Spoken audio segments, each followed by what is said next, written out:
Glória a Deus. Bom Deus, bom dia. Paz seja convosco. Amém?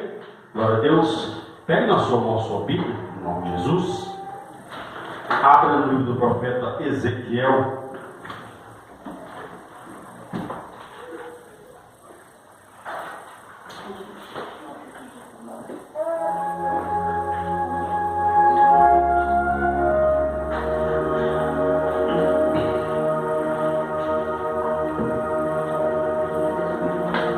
Ezequiel, capítulo número 47.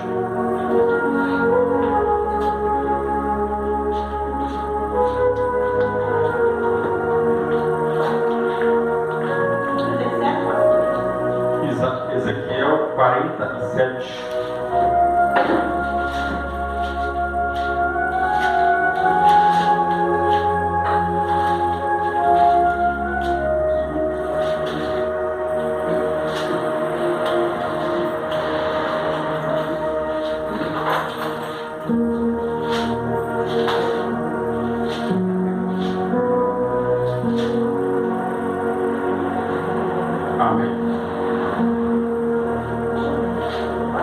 Ezequiel 47.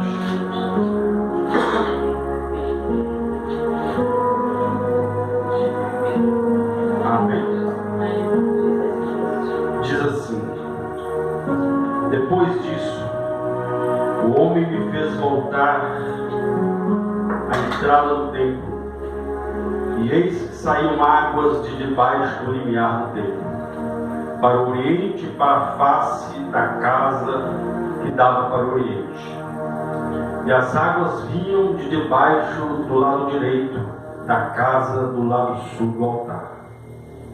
Ele me levou pela porta do norte, me fez dar uma volta para fora, até a porta exterior, que olha para o oriente. E eis que corriam as águas ao lado direito. Saiu aquele homem para o oriente, tendo na mão um cordel de medir, uma vara de medir. Mediu 1000 côvados e me fez passar pelas águas, as águas que me davam pelos tornozelos.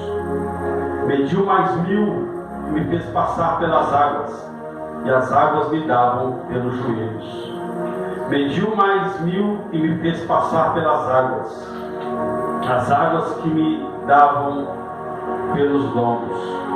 Mediu ainda outros 1000, e era já muito um rio que eu não podia atravessar, porque as águas tinham crescido, águas que se deviam passar a nado,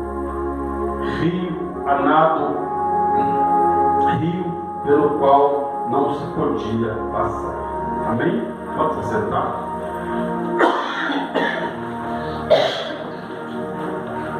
Feche os seus olhos. Santo Deus, eterno Pai, Deus, em nome de Jesus, nós te pedimos, fale conosco nesta noite, nos abençoe através da tua palavra essa que é viva e poderosa, palavra essa que são palavras de vida eterna, em nome de Jesus. Amém. Amém? Irmãos, nós vamos daqui a pouco nos participar da ceia do fortalecimento,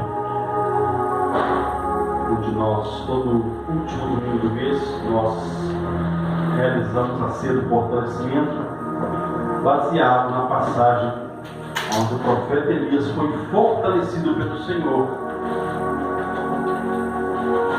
comendo pão e bebendo água.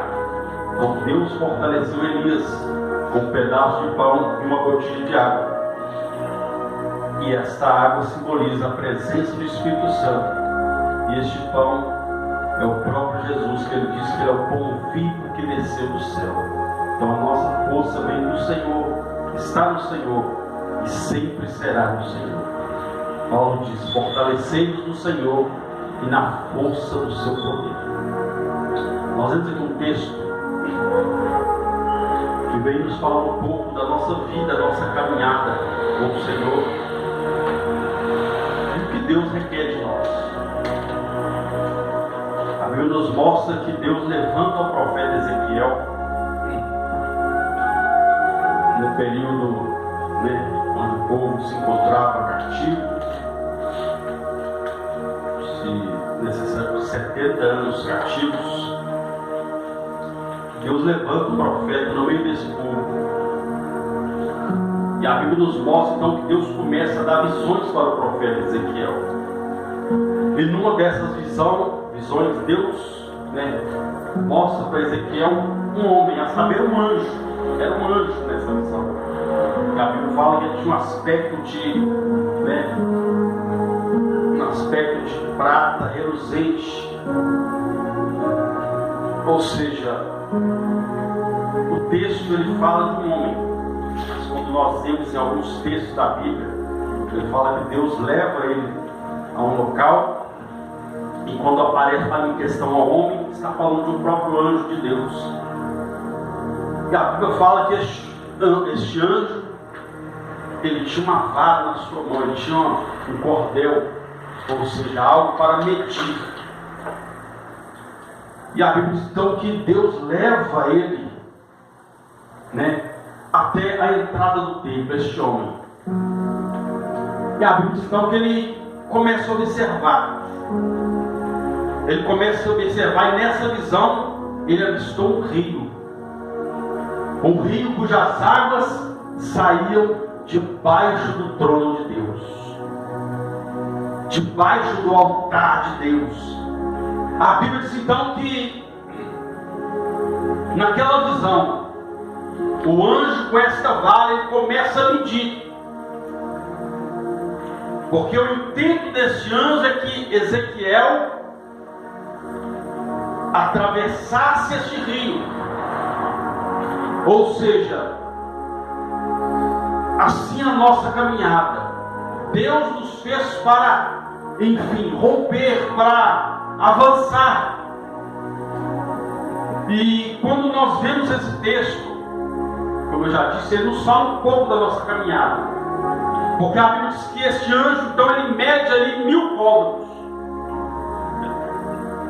E a Bíblia diz então que essas águas, nesses primeiros 1000 côvados, dava até no tornozelo dele, ou seja, nos pés. Ou seja, isso fala o quê? Do início da caminhada, da nossa caminhada com o Senhor. E quando se fala tornozelo, se fala nos pés, fala o quê? De algo firme, firmeza. A Bíblia nos chama a ser firmes, a ser constante em toda obra. Então nós temos que ser firmes, e a nossa força, ela vem do Senhor. Aleluia. A nossa força, o nosso sustento está no Senhor. Mas pessoas que às vezes passam por situações, por adversidades, mas às vezes preferem, como diz por aí, chutar o balde, abandonar. Preferem, deixar os caminhos do Senhor. E aqui eu entendo que o Evangelho, ele não é para frouxo. O Evangelho é para quem tem coragem. Coragem de renunciar à sua vontade para fazer a vontade daquele que nos chamou. Aleluia, Deus. Mas é preciso pessoas que estejam firmes, dispostas a caminhar. Então ele diz que a água dava até nos seus pés, o tornozelo. Esse é o princípio da caminhada. Então é um princípio, é um chamado. Tudo começa por um chamado. Olha o que o próprio Deus disse no livro de Isaías 55. A vós todos que tendes sede, vinde às águas. Então é um chamado de Deus. Tudo começa por um chamado. Tudo começa por um encontro. A Bíblia diz que a vida de Jacó, ela mudou quando Jacó teve um encontro com Deus.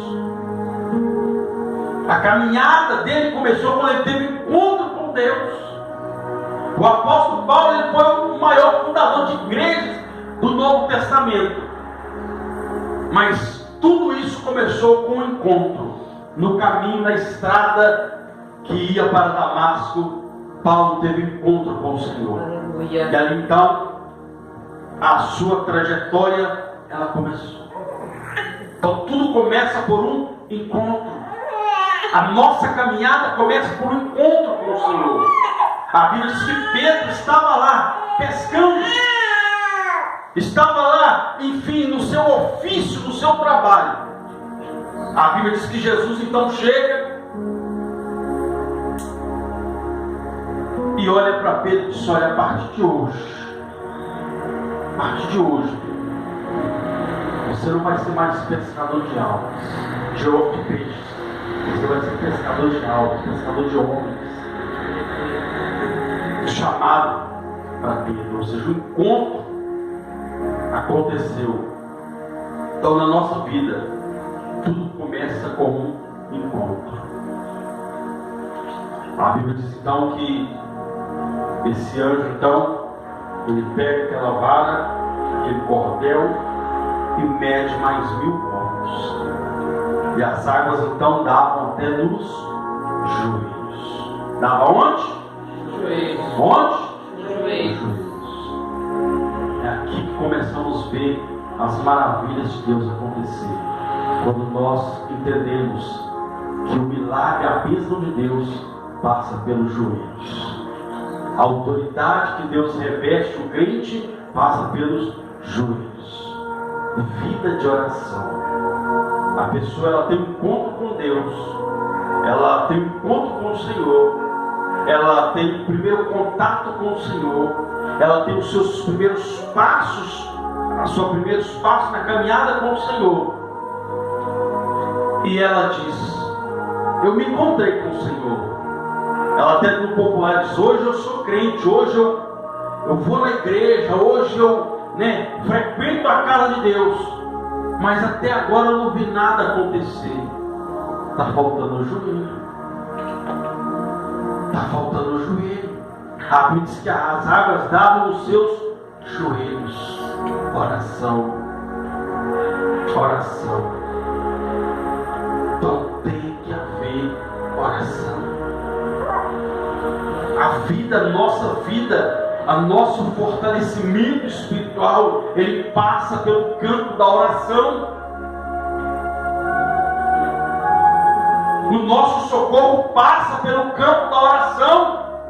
O salmista disse: eu esperei com paciência no Senhor, e Ele ouviu o meu clamor, e me tirou de um charco de lodo, e firmou os meus pés sobre uma rocha. Às vezes os crentes dizem: eu estou fraco, eu estou cansado. Está orando? Está pagando preço? Está se empenhando na oração? Não. Então, não, pastor, mas eu estou lendo a Bíblia, só ler a Bíblia não é necessário. Tem que ter oração, porque a própria Bíblia nos orienta a orar. A própria Bíblia nos orienta a clamar ao Senhor. Então, muitas vezes não vai adiantar eu saber o que está na Bíblia e não cumprir o que a Bíblia requer de mim, e não seguir a instrução da palavra de Deus. Jesus foi bem claro: nem só de pão viverá o homem, mas toda palavra que sai da boca de Deus. E uma dessas palavras que sai da boca de Deus é que nós temos que orar sem cessar, que nós temos que ter uma vida de oração. Se nós pegarmos a Bíblia de Gênesis e Apocalipse, os milagres que aconteceram, todos eles foram decorrentes a uma vida de oração. A mudança na vida, os milagres, as bênçãos de Deus foram decorrentes de uma oração. A Bíblia diz que Jacó, fugindo da casa do seu pai, fugindo do seu irmão, a Bíblia diz que ele deita numa pedra, já cansado, ele deita, faz ela de travesseiro e dorme. Ele dorme ali, então ele tem uma visão do céu. Ele tem uma visão. Ele vê uma escada que dava do céu até a terra. E a Bíblia diz que anjos subiam e desciam da presença de Deus.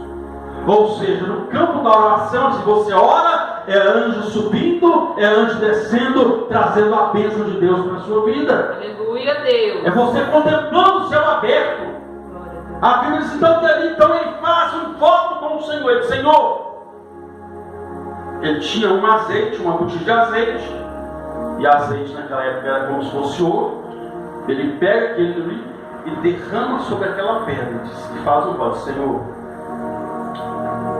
se nessa caminhada o Senhor me der roupa para vestir, o Senhor me der comida para comer, o Senhor me der livramento dos adversários, o Senhor me fizer voltar para casa em segurança, de tudo que o Senhor me der, eu vou devolver o dízimo. Eu não quero me ater na questão do devolver o dízimo, eu quero me ater na questão do voto dele. E ele fez um voto que em oração.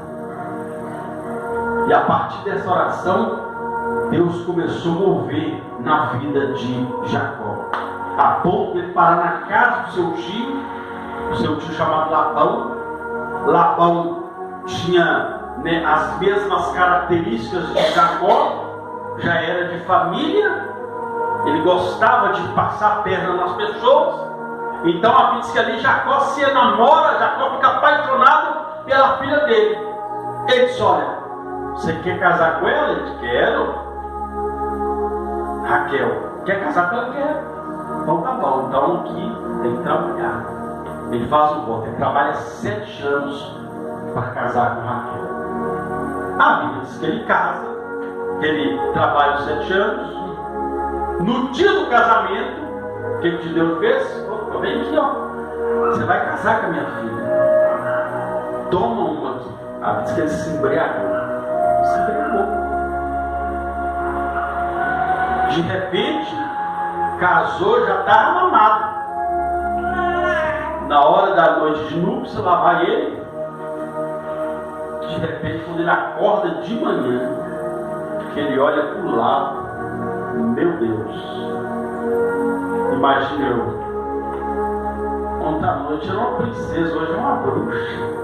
Porque a Bíblia diz que Lia, a irmã de Raquel, tinha os olhos baços, tinha aquela cara desanimada. E ele ficou doido: como é que é isso que está acontecendo? Eu trabalhei para casar com Raquel. A Bíblia diz que Labão falou: não, você trabalhou para casar com ela? Pois é, só que aqui tem uma lei aqui: quem sai primeiro de casa é a mais velha.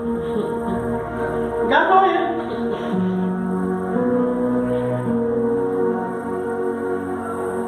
Não, mas eu sou apaixonado por ela. Então tá bom, eu trabalho mais 7 anos.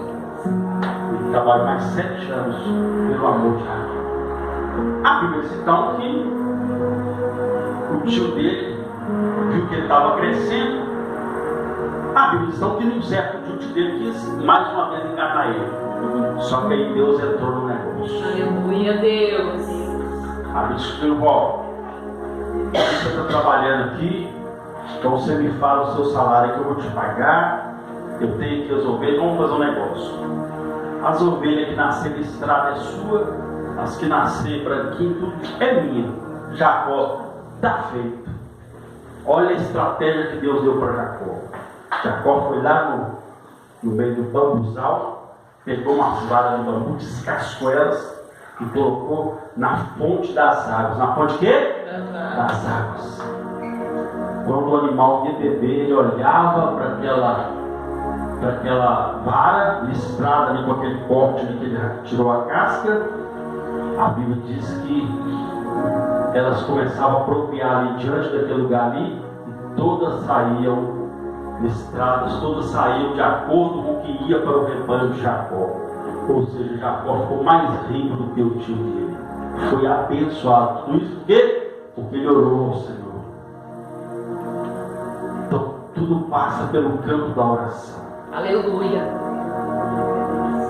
Então não adianta espernear, não adianta reclamar, tem que orar. Tem que orar. Deus não quer saber do problema, Ele quer te dar a solução, mas você está orando. Tu tem que orar. Tem que fazer igual Ana. Se for preciso, se tiver só lágrima para derramar, derrama, porque até a sua lágrima Deus descreve, Deus entende o que sai do seu coração. Uma lágrima para Deus, como diz o louvor, uma lágrima para Deus é uma frase. Então tudo isso passa pela oração. Então as águas estavam nos seus joelhos. Aí a Bíblia diz então que o anjo vai e mede mais 1000. De repente, quando ele observa, as águas já estavam nos seus lombos, ou no ombro, como a gente diz, né? Estava dando aqui. É o que Deus requer de nós. Queremos ser agraciados por Deus. Queremos ter o mover de Deus. Mas quando chega no ombro, fala de quê? Responsabilidade. Eu quero tudo de Deus, mas eu não quero ter responsabilidade. Eita. A Bíblia diz que quando Davi foi buscar a presença, a arca de Deus, que simbolizava a presença de Deus, onde a presença se manifestava, quando ele foi buscar a arca, a Bíblia diz que ele colocou ela num carro de boi. A Bíblia diz que até então a arca, colocar ela no carro de boi, não tem problema nenhum. Carro de boi novinho, nunca foi movimentada, colocou os bois lá, imagino também os bois nunca, né? Os bois mais fortes tinham isso. De repente a Bíblia diz então que num determinado tempo a arca começou a balançar, eles passaram no lugar, começou a balançar, de repente, quando o carro de boi virou, a arca caiu no chão, um dos condutores agarra a arca, e na mesma hora, amigos, que veio um raio do céu e cortou ele no meio. Davi ficou sem entender o que aconteceu. Mas o profeta fala com Davi, porque você desobedeceu ao Senhor. A arca tem que ser levada no ombro. Responsabilidade tem que ser levada no ombro. E detalhe, a cada passo tem que ter sacrifício, tem que ter consagração. Tem que ter. A Bíblia diz então que Davi entendeu o mistério. Então ele chama a comitiva dos sacerdotes. Os levitas não pegam a arca e colocam no ombro. Aí a glória de Deus entrou em Israel. Aleluia. Aí a presença de Deus inundou Israel.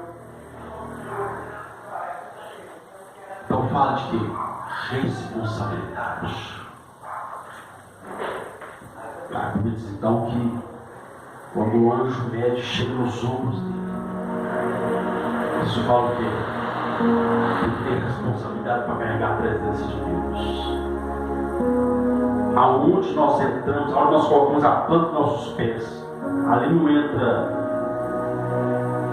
uma cozinheira, não entra uma costureira, não entra uma cabeleireira, não entra, um estoquista, não entra um médico, não, ali entra um homem e uma mulher de Deus. Aleluia.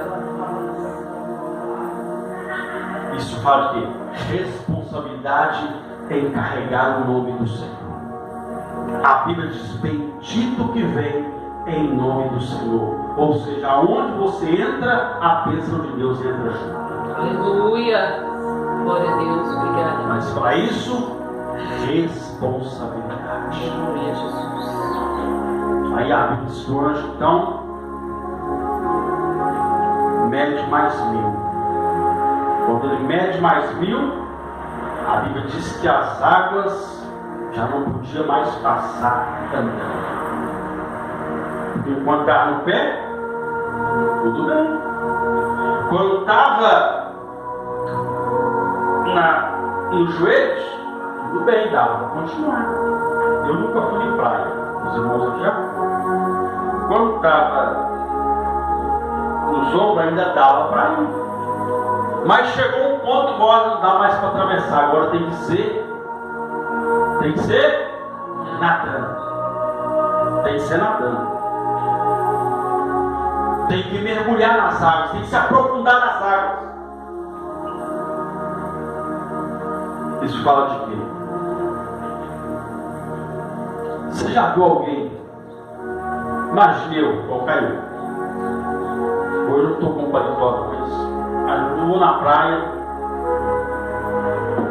chego na praia, paletó, terno e gravata. Todo mundo lá com a roupa de banho e eu passo, mergulho na água.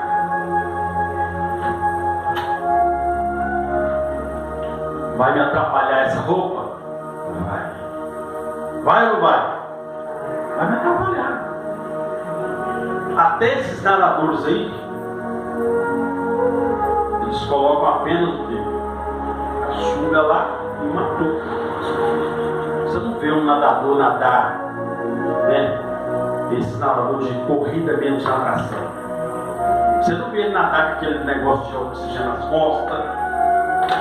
Não, é só a touca, aquele óxido, sunga e pronto, acabou. Isso facilita o que? Na locomoção. Facilita o que? Na velocidade. Não tem aqueles pés de pato, né?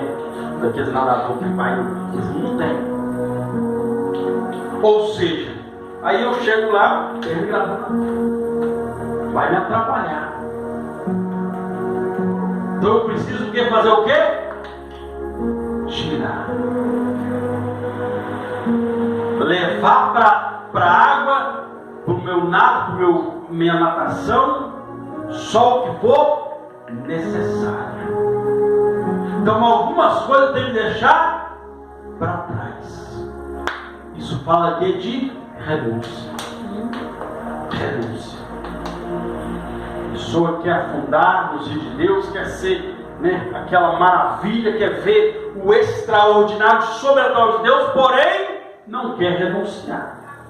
E Jesus disse: aquele que quer vir após mim, negue-se a si mesmo, tome a sua cruz e me siga. A Bíblia diz que quando Jesus cura o cego Bartimeu, depois que ele foi curado, sabe o que aconteceu? Diz que ele seguiu Jesus pelo caminho. Ou seja, ele continuou a sua caminhada com Cristo. Só que antes de ele continuar a caminhada, o que ele fez? Tinha uma capa velha que ele carregava, ele deixou ela para trás, jogou ela fora. Então, na nossa vida tem que haver renúncia. A Bíblia diz que Naamã ele foi curado. Depois de mergulhar 7 vezes, ele foi curado. Mas por que ele foi curado? Ele teve que tirar aquela roupa. Ele teve que mostrar que a lepra estava nele. Antes ele o quê? Cobria a lepra. Antes ele cobria a sua pele para que ninguém visse que ele era leproso, e que se alguém visse, pela lei ele tinha que ser jogado fora da cidade. Tirado fora da cidade, ir para a cidade dos leprosos e ficar lá até morrer. Porque naquela época não tinha tratamento, não tinha cura. Era só um profeta de Deus, um homem